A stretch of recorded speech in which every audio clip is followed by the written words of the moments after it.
देशभरात आजपासून शारदीय नवरात्रोत्सवाला सुरुवात झाली आहे। महाराष्ट्रातील 3.5 शक्तिपीठापैकी एक असणाऱ्या करवीर निवासिनी श्री अंबाबाई मंदिरात जिल्हा प्रशासन आणि देवस्थान व्यवस्थापन समितीकडून नवरात्रोत्सवाची तयारी पूर्ण झाली असून आज सकाळी 9 वाजता तोफेच्या सलामीनं नवरात्रोत्सवाला प्रारंभ झालाय।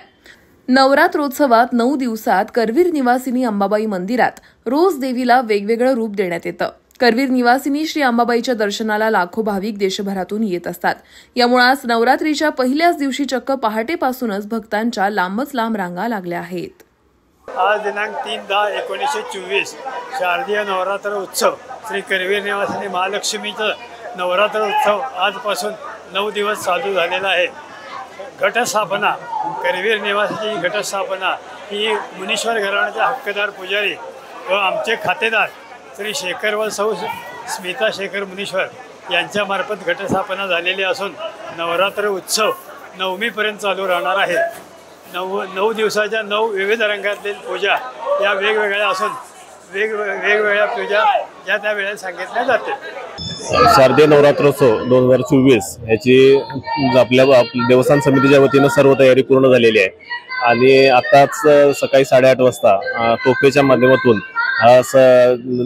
मंदिरातील घटस्थापना झाल्याचा संदेश सर्व कोल्हापूरकरांपर्यंत पोहोचलेला आहे। अशा पद्धतीने सर्व पारंपरिक विधी आपल्या 9 दिवसात आपण केले जातात। रोज संध्याकाळी नवरात्रीच्या 9 दिवस देवीची पालखी निघते आणि पंचमीला ही पालखी देवी त्र्यंबोलीच्या भेटीला टेंबलाई मंदिर येथे जाते। त्यानंतर अष्टमीला आपली नगर प्रदक्षिणा असते आणि दसऱ्या दिवशी ही देवीची पालखी दसऱ्याच्या सीमोल्लंघनाला जाते। या सर्वांची तयारी आपण करत आहोत। त्याचबरोबर देवीच्या भक्तांसाठी दर्शनाची सोय करण्यासाठी आपण दर्शन मंडप सुसज्ज केलेला आहे। पावसाची आणि उन्हाची दोन्हीची तीव्रता जाणवू नये म्हणून आपण शेतकरी संघाच्या हॉलमध्ये दर्शन व्यवस्था चांगल्या पद्धतीने सुसज्ज केलेली आहे। पिण्याच्या पाण्याची टॉयलेटची सगळी व्यवस्था आपली सुसज्ज आहे। त्याचबरोबर मंदिर परिसरात अग्निशमन यंत्रणा आणि इतर सर्व CCTVच्या माध्यमातून जेवढं देखरेख करता येईल तसे 116 CCTV आपण सज्ज केलेले आहेत आणि आपली आता आजच्या घटस्थापनेच्या तोफेपासून नवरात्राची सुरुवात झाल्याचं आता सगळ्यांपर्यंत जाहीर झालं। आपल्या अनुभवानुसार या 9 दिवसात 25 ते 30 लाख भाविक आई अंबाबाईच्या दर्शनासाठी येत असतात।